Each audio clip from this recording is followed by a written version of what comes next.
You have a goal, right? You have goals, you have dreams. There's a distance from where you're at now to where your goals and dreams are. It's not like our dreams just happen like that. We have to go through. What's going on, everybody? Chris Naugle here with Money School Podcast. Today, I want to do a really cool episode. I want to do an episode talking about how you're going to erase the distance. What do I mean by the distance? Well, you have a goal, right? You have goals, you have dreams, and there's a distance from where you're at now to where your goals and dreams are. We all have to face this. It's not like our dreams just happen like that. We have to go through a process. We have to go on a journey to accomplish our dreams, and we got to stay committed to them. We got to keep thinking about them. We got to stay focused on those. But what I'm hoping to do in this episode is show you how to erase the distance, cut the difference down between where you're at now to where you want to go. And that's a very simple thing to do. And let's dive in. Now, I've had dreams my entire life. I mean, gosh, when I was a kid, I had a dream of digging a pond in my backyard. And well, if you've seen the YouTube video, you all know I dug a pond.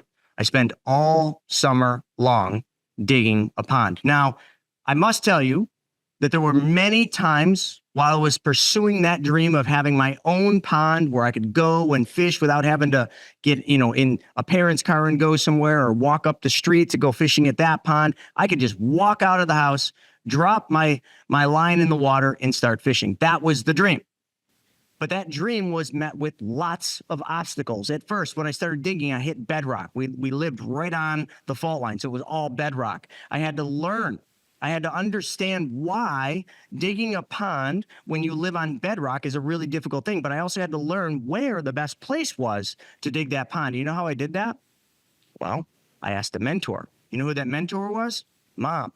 And Mom told me the best place to dig a pond was where all the snow melted and created basically a pond. But when the snow melted in the spring, I knew exactly where that water laid.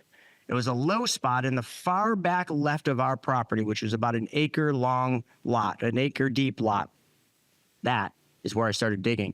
But while I was digging, things just, as a kid, they didn't go as quick as they should have. It seemed like it was taking forever. How many of you have dreams and it just seems like it takes forever to reach them? Or how many of you have ever began a project and you get into it and it just seems like, oh, this isn't getting there. It's not going fast enough. What is it that most people inherently want to do?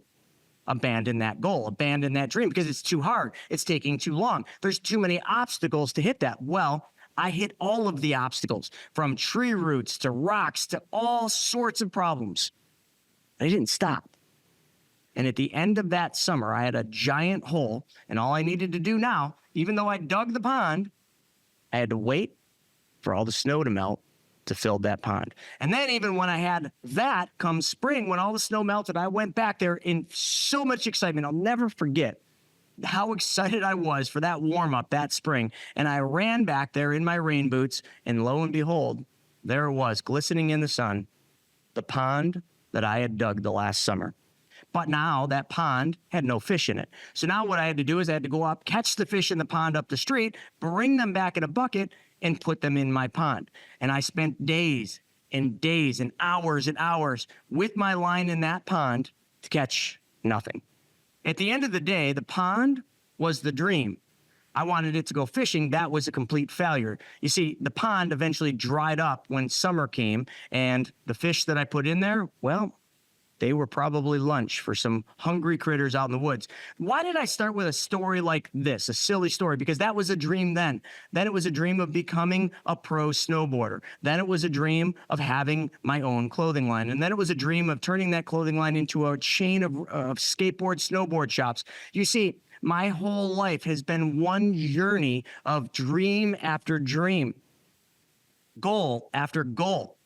But if you think for 1 second that those dreams came easy, think again. None of them. Not one of them was easy. Not one of them went as planned. Not one of them was done the way that I initially thought it was supposed to be done. But through that entire journey, I learned. and I got mentors and I got coaches and I studied and I learned specific things that I then applied to the next things, and I failed. That's the single most important thing. I failed, and those failures allowed me to close the gap on the next goal.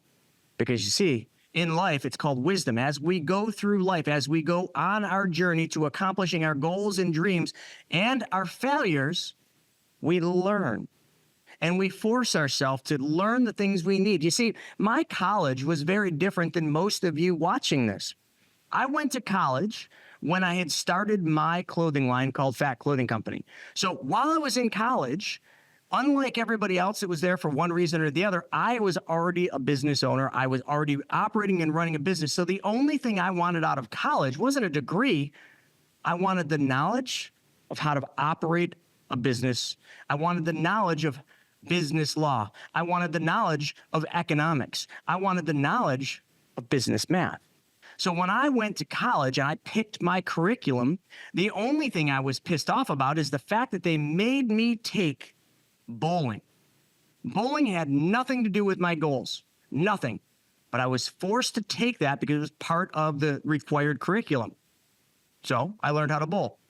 And at the time, I thought it was awful. At the time, it was the dumbest class. At the time, it was a class I didn't want to be there. I wanted to learn how to operate my business more efficiently, to make more money, to begin and conquer my dreams. Bowling had nothing to do with that. But because I was forced into something I didn't want to do, what did I learn?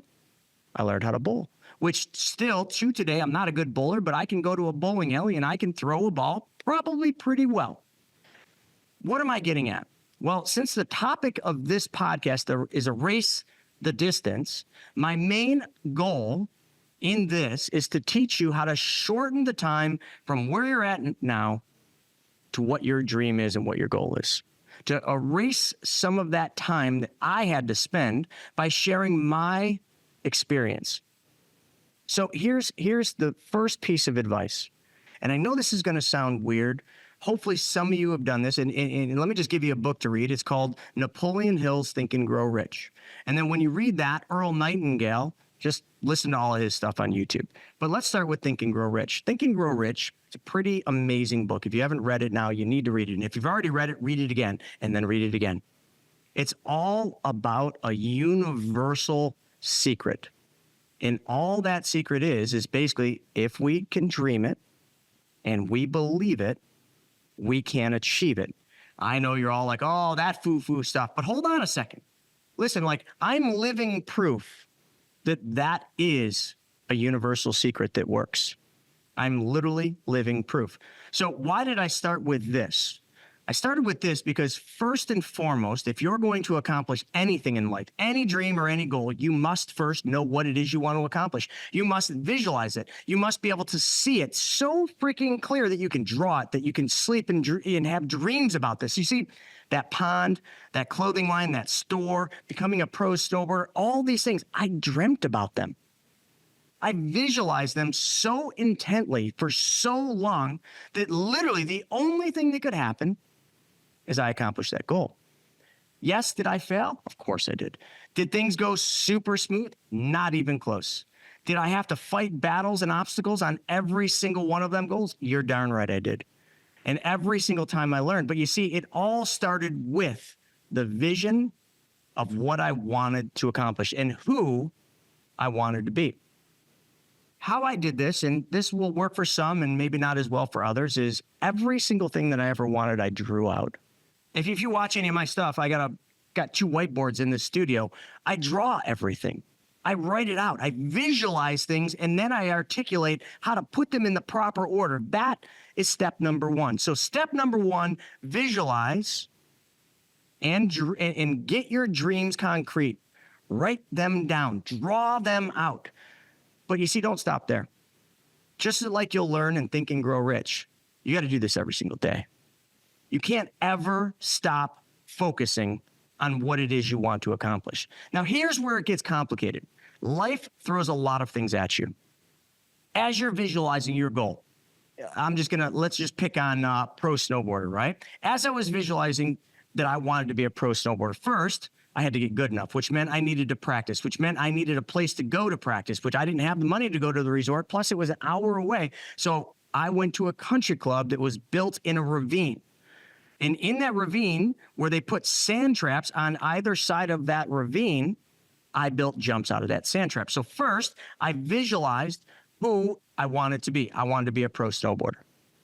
I was just a kid. Second, I visualized the path to getting to be a pro snowboarder. So to be a pro snowboarder, I got to have a bag of tricks, and I got to be able to consistently and persistently make those tricks and do those tricks without falling. Because if I'm going to be a pro, I'm going to have to go through the competitive circuit, which the competitive circuit, because I studied it, watched videos on it, looked at magazines on it, read about it, what the secret was being consistent, smooth, and being able to nail your tricks. So what I did is I literally would, on a piece of paper at school, I would write down all the tricks I wanted to learn. And how did I figure out what those tricks looked like and how they would do it? I watched videos, and I would watch them over and over. This is back in the day of VHS. I burned VHS tapes out. I would watch them just like professional football players. They watched the other team before they play them. I would have to envision the Bills studied Kansas City before they played them. Now that didn't work out. They effectively failed, but they played a good game. Okay. But they studied. I did the same thing. I wanted to learn what Jamie Lynn trick. Now he's a pro snowboarder, famous one, that had this trick called basically a crossbone. It was like a mix of a method, but tweaked. And I would sit on the floor with my snowboard strapped on, watching that VHS, performing the motions of how he did it, because it was like a 3-step trick. First, you hit the jump and you bent your knees up. Second, you grab the board mute. Third, you pivoted your hips and you pulled the board up and over. It was I'm already cramping up. It was a very uncomfortable trick, and not many riders could do it. But what did I do? I learned the motions. I drew it, because I was a pretty artistic kid. I would draw pictures of myself doing that trick. And then what did I do next? I went to that country club every day and I practiced it until I could do that trick on any jump anywhere without even thinking about it. It became second nature. And then I learned all the tricks that way, from backside 180s to frontside 180s to 3s to 5s to 7s to cab 7s. I learned every single trick, visualizing it, drawing it out or writing it down, and then practicing it. Oh, and if you are asking the question, did I crash? Did I get hurt? Yes, I beat the shit out of myself learning these tricks. But you know what? I never quit. I didn't quit when there wasn't enough snow at the country club. What I would do is bring buckets to the country club, fill them up with snow from way over where there was still snow in the woods, carry it over and make a single track to a jump that I would build, and then I would make a landing. And what did that mean? Well, that meant I got muddy. That's what that meant, folks. I meant I would literally go home covered in mud because there just wasn't enough snow for me to build a long enough landing. So what did I land in? Dirt and mud with a little bit of snow that I would sprinkle on the ground, but it would melt quick. You see, I didn't care. I didn't care because at the end of the day, my goal was to become a pro. That's how I did it. So that's step number one. You visualize it, you practice, and you think about it every single day. But again, back to life. Whatever your goal is, life throws a whole bunch of hooks at you, right? I mentioned a few of them. We didn't have enough snow. So what did I do? I found snow. And it even went further. I learned as I was becoming a good rider, on my pursuit to being a pro, I had to learn how to ride handrails. Well, in the summer, what we found out is that there's this Pepsi Center, this ice rink where they played hockey. Well, when the Zamboni machine went over the ice, what it does is it takes a thin layer of ice off and it grinds it up into snow. And then they dump that snow outside where it melts. So what we would do is we would back pickup trucks up, fill them full of snow. This is in spring and summer, okay? Hardly any snow. Then we would take that snow to our rail where we wanted to practice. We would then create that runway up to it, nothing on the stairs, just bare concrete, and then we'd put a little snow on the landing. So when our board hit the ground, it didn't stop on the concrete. It hit a little bit of snow, and then we coasted off. Just imagine that. That's an obstacle, isn't it? But it's an obstacle that we found a workaround for. So how is it that you erase the distance? You want to become a pro snowboarder. I'm just going to pretend that that's what your goal is. Whether it is or isn't, I'm just using this to visualize. First, you got to know who you want to be. Know what you want to be. You want to be a pro snowboarder. What does that look like? Because it has different disciplines. Well, I want to be a professional slopestyle rider. I want to be a professional half-pipe rider. I want to be a professional rail and street style rider. Great. Now you've got your discipline. So now what you should then do is find out what are the pros in that discipline doing. Great. Watch videos, read magazines, go online, go YouTube. I mean, we didn't have any of that stuff back then. It was just magazines and VHS tapes. But now you can easily study what it takes to be a pro. And once you learn what level you got to be at, then you start visualizing all the different things you got to learn to get to that level where you can be competitive. And then you got to practice. And you got to find a way to practice. Now, maybe you don't live by any hills. Maybe you don't even have snow where you're at. Well, I bet you have ice rinks. I'm not saying that's the solution. I'm just saying what your dreams and goals are should never be stopped by somebody telling you you can't do it, by your circumstances or demographics, by your race or color. None of that should ever stop you because it's your dream. It's nobody else's. Just block everybody else out. If you think for 1 second in my pursuit to doing any of those goals, people didn't tell me that was stupid, that it was a bad idea, that I would never accomplish it. Cry it out loud, folks. I live in Buffalo, New York. Buffalo, New York. Hardly the mecca for pro snowboarders. As a matter of fact, back in the time when I was going out on this pursuit, I knew there was only 2 people from this area who had ever gone pro. 2 out of hundreds of thousands. How are those odds for you? Most people would say, oh, I live in Buffalo. There's no way I'm going to have to move. But if you didn't have the means to be able to move, if your family wasn't willing to pick up their life and move with you as a child, well, you're bound by demographics. But you see, I'll never forget that day. It was at a resort called Kissing Bridge by my house, 45-minute drive, actually about an hour drive from where I grew up. And not a great resort, but we had a park. And I remember hearing that these 2 pros, Blair and Shane, they were both Burton riders, were going to be at Kissing Bridge. This was around the holiday time, so they were home for the holidays and they were going to ride. And they had a filmer who was going to be filming them. So what did I do? I cleared my schedule. Not that I probably had a whole lot on it. I was just a kid. I got a ride down there. I think my mom gave me a ride there. And I went up the lift and I literally sat in the snowboard park knowing that's where they would be. And lo and behold, I saw them. And there wasn't many people there. It was during the week. Because usually when you're a pro rider and you're filming, you don't want to be there on a weekend because there's too many people. So you go during the week at an odd time when there's not many people on the hill. You get a lot more done. And I saw them. And I started following them. Stayed far enough back so they didn't look weird. And they'd go up and I'd just follow them through the park and I'd watch and watch and watch. And one time, the guy Blair, he called me over and I was kind of nervous. And he said, hey, you want to ride with us? What do you think I said? Yes. Now, was I a good rider? No. Was I hitting the rails like them? Not even close. Was I hitting any of the jumps? Maybe a little bit, but wasn't very good at all. This is like my, I think, 2nd year snowboarding, 2nd or 3rd year when I met them. But you know what that did for me?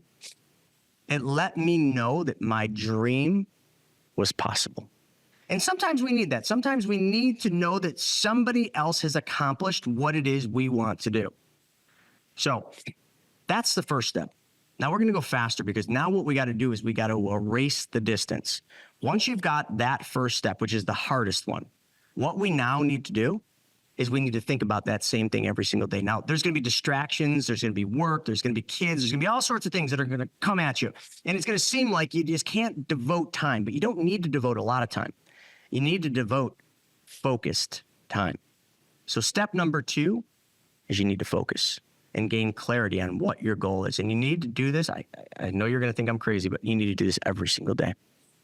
There cannot be a day, not one day that goes by that you don't focus on your dream. Let me give you an example, and I'm going to bring it to current modern day. One of my big goals right now, one of my big dreams is to build my company, privatemoneyclub.com. Okay, PMC, we call it. Build it up to the point where I can exit for $350 million. Now, I know that sounds ridiculous, and it is. It truly is. That is a shit ton of money. Your real estate business lives and dies by the network and the connections that you make. I mean, after all, your network, well, it's your net worth. That's what you always heard, right? If that's an area where you desire improvement, well, Private Money Club is for you. PMC saves you precious time and money by bringing the real estate world, well, right to you, right in the palm of your hand. So get in on the action like so many others have by going to privatemoneyclub.com and sign up. But you know what? Here's the thing. Let's go back to step number one. First, you got to figure out who you want to be, what you want to do, and you need to visualize that, right? So when I first got the idea for Private Money Club, it started with just a circle. I literally, on a napkin, drew a circle out when me and Stephen Nagy were there. And I said, I got this idea. It's a dating site for money. And I drew a circle with 2 boxes on each side of that circle. One was people that had money. One was people that need money. How do I bring these 2 people together in one community online? Dating site, right? Simple concept. That was where the dream started. But why was I wanting to do this? Okay. You always need the why. Why did I want to create this? Well, number one, I had a problem that I wanted to solve. Number one, I was in need of money for my real estate deal, so I needed a place to borrow. So I was one of those 2 people because, listen, there's only 2 types of people in the world. So first thing with this goal, the reason it's such a big goal is it solves a problem for a lot of people. Matter of fact, for everybody, because there's only 2 types of people. There was people like me at that time who needed money to reach their goal, which my goal at that time was flipping houses, getting a TV show, and all this. On the other side of the circle were people that had money. People that had already gone through the process, had already achieved their goals, who had, they just had money and they wanted to make more money. So you can see I was solving a problem for 2 types of people, of which I was both. I had a little bit of money that I wanted to make more on, and I needed money for the deals. So that was the why. And I was solving a problem for myself. Well, while I got into this, I realized, well, this problem that I have is a problem that a lot of people have. And I knew that because of my various businesses I was running. I saw a lot of people and I asked the questions. So now all of a sudden I had visualized this dream of this thing, this dating site for money. And the next step I had to do is I had to focus on it every single day. And I did. Every single day I took another step, and every single day I dreamed of what this was going to be. But you see, I put something concrete behind that. And that concrete thing was, in my checkbook, I tore out a deposit ticket. This is from Jim Carrey. And I wrote on there the date, and that would have been, I think, 2022, I think it would have been, 2021, 2022. I'd have to pull it out. And then I wrote $350 million. So I completed a deposit ticket for $350 million. I put it in my wallet. That deposit ticket is still in my wallet. It is battered. It is torn at the edges. It is worn out. And I talk about that deposit every single day. You see, I stay focused on it every day. There's not a day that I don't put that number into the universe, but I back it up by saying, I'm going to sell Private Money Club for $350 million. You see how I did that? I am going to sell Private Money Club for $350 million. There you go. You put it into the universe. I do that every single day. I do it on webinars. I do it on YouTube videos. Sometimes I just say it to myself. I'm going to sell Private Money Club for $350 million. You notice how I didn't say I think? Notice how I didn't say I wish? All I say is I am.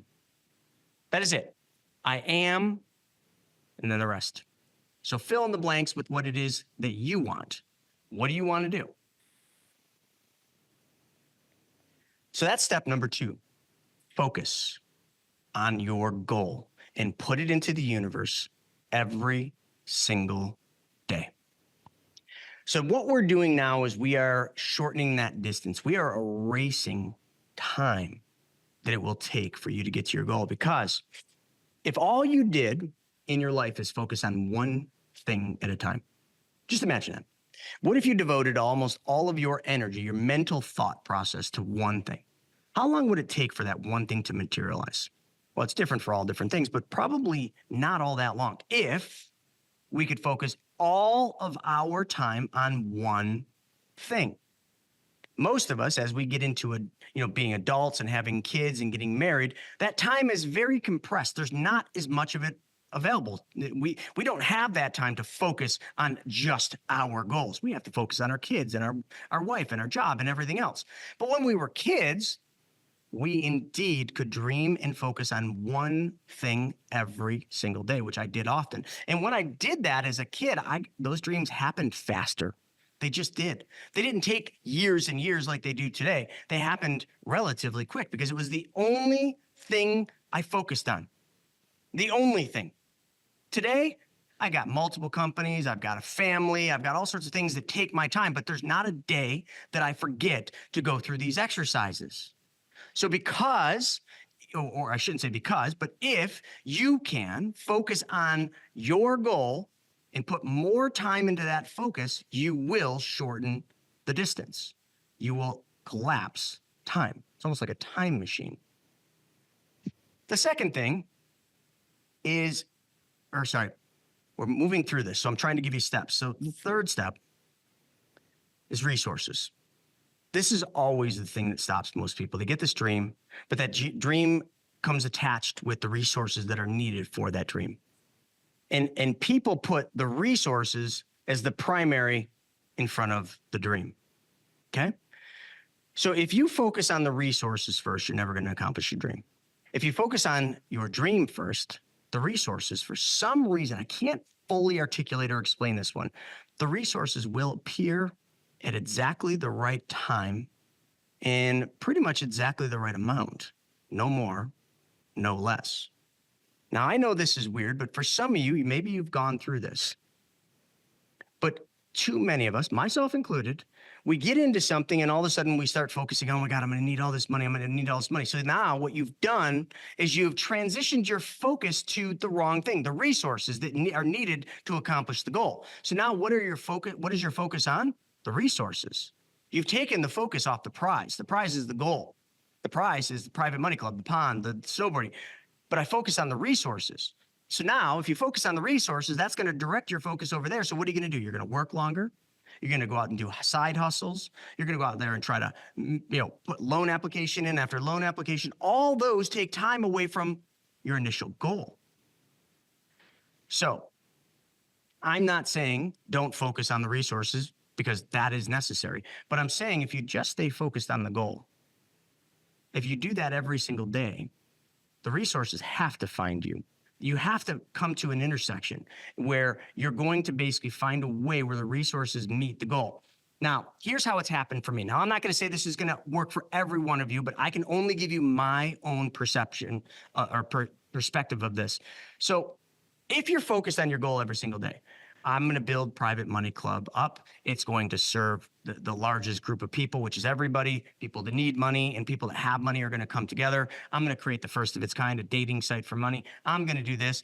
I am, and I am going to sell for $350 million. Now, imagine if you focused on that every single day. And imagine if you said that every single day. And imagine if you started telling people about your dream every single day. Stay with me. Think about that. Every day I'm telling them about this dream. I'm telling them about the outcome. I'm telling them about what I'm going to create, whose problem it solves, all this stuff. And I do this every single day. Eventually, somebody's going to hear this. Eventually, somebody's going to see your dream as being viable. Eventually, that person's going to approach you or you're going to approach them. And eventually, the resources are going to appear. You see, with Private Money Club, when I first started, yes, I had the resources, but to build a $350 million company is going to be millions and millions and millions of dollars. And at first, I was shocked. I've never done development before, software development. So when I first started down the path of Private Money Club, I started going out and saying, okay, well, I need a website to facilitate this. And I started putting it out to bid. And I'd get these prices back. And I'm like, whoa. Hundreds of thousands of dollars in development costs, proposals with 6 digits. And I'm just like, I don't have, it was like, I think $300,000 or $400,000, that initial phase. Like Private Money Club, we had gone from like a beta where we just did it on Slack. We proved concept. We talked about it every single day. So all the people that were in the beta or the people I told about it, they're all in Slack doing this. It's working. And now all of a sudden I need to create this website, this community where everybody's going to come and they're going to all solve each other's problems. And people are going to raise money for their deals and people are going to put money out in private loans and become the bank and all this. So that was the whole vision. And it started in this beta. And then all of a sudden, I got this proposal and it was almost everything I wanted. And how did I find this developer? I was in a mastermind and I was talking, everybody was talking and the one guy said he was a developer. So at dinner that night, I sat next to him, intentional, and I started telling him about my goal. I started showing him what we created on Slack. I started explaining, I'm building this company to sell for $350 million. That piqued his interest. Now, he wanted to have that in his resume to build a company that exits for $350 million. He wants to put his name to that. So we kept talking and talking. And then he gave me that big proposal, hundreds of thousands. Now, at that point, I could have said, oh, geez, I had no idea. There's no way I can do this if I allowed resources to become my focus. But I didn't. I kept talking to that developer and I kept saying, well, all right, how can we break this up? This is in stages, right? And he did. He said, yep, there's different progress stages and, blah, blah, blah. So then what I did is I went to that initial group of people, my friends, the peer group, the beta group that I was doing on Slack. And I said to them, I said, hey, listen, I'm building this company to be sold for $350 million. And to do that, it's going to cost X hundred, I think it was like $300,000 to develop this platform. Great. So I kept telling them that. And I said, I would love all of you to be part of this. But what I'm doing is I'm only bringing 25 people along this ride. We're going to call it 25, 25, 25. 25 people have the ability to invest $25,000. We're going to basically need that money for 25 months because I knew how long the development was. Then there was going to be a PR campaign where I push this out there. Then there was going to be the launch party. And then after that, we were just going to have people that are going to want to come into this and pay us membership fees for being part of Private Money Club. We'll cover that in a second. I'm just trying to show you how to close the gap. So I broke down a big raise, which for me, back when I did that, $300,000, that was money that I didn't have in one place, and it was money that I needed to do this. So I broke it down into $25,000 increments. I needed the money for 25 months because I calculated how long it would take. And then I was basically, 25, 25, 25. We paid interest, and I can't remember what we paid, and I can't remember what the other 25 was because that's gone now. But nonetheless, I broke it down. I came up with a cool campaign, and I went to the people that were already seeing this system solve their problems, and guess what happened? We did. Do the math, 25,000 times 25 people. And then what happened?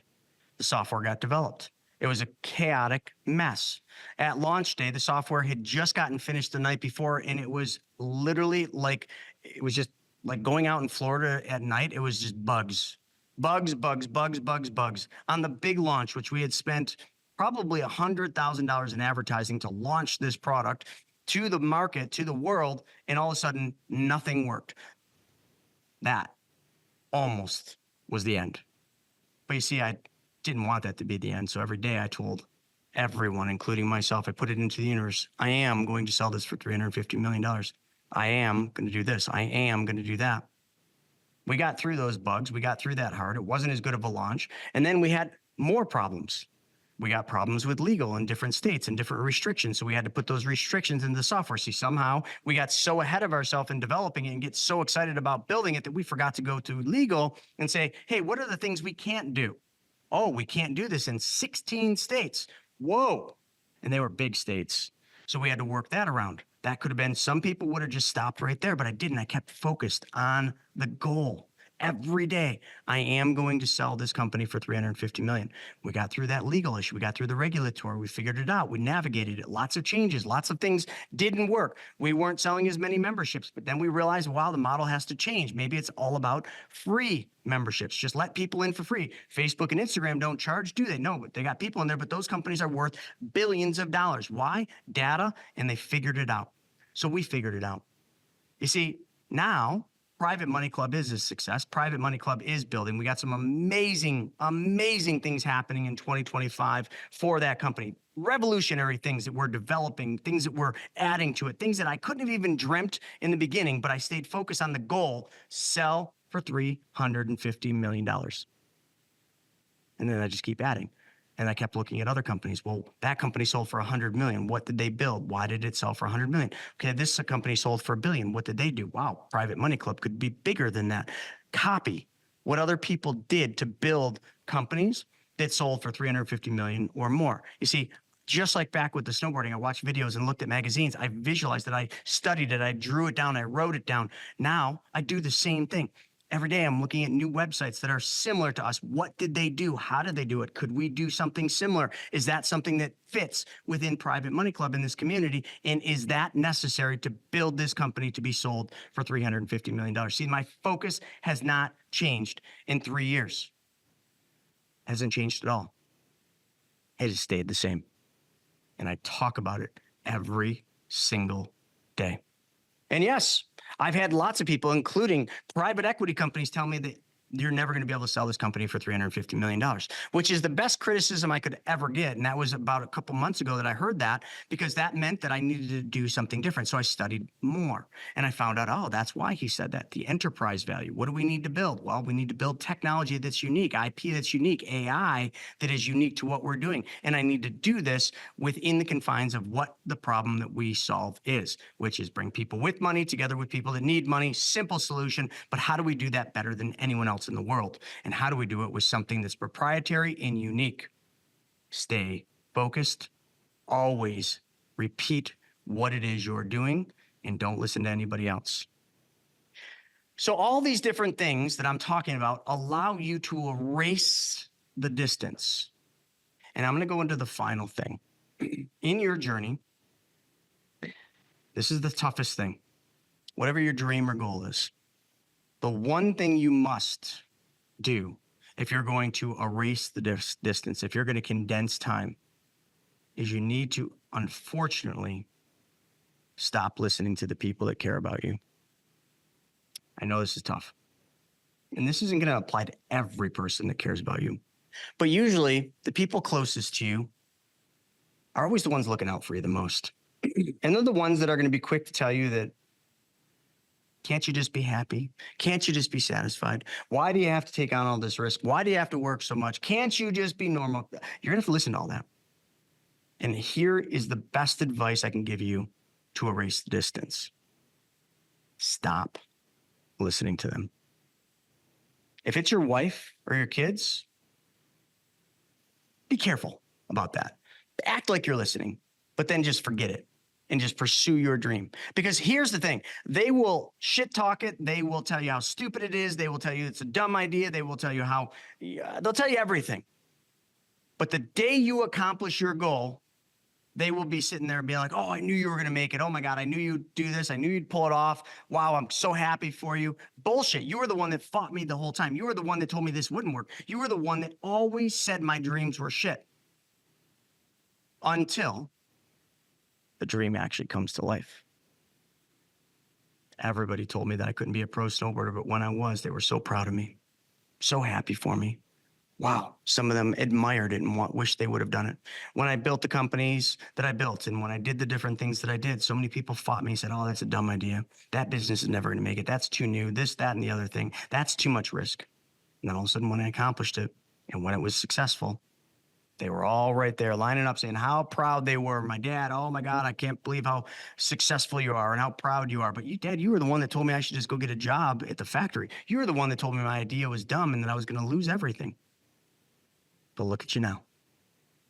And all the people that, will, and there's not as many of them anymore because I have erased the distance. You see, I've figured the flow out. I've figured all the things I'm giving you out. So I have cut down the distance, which means I have cut down the naysayers because now I have a track history.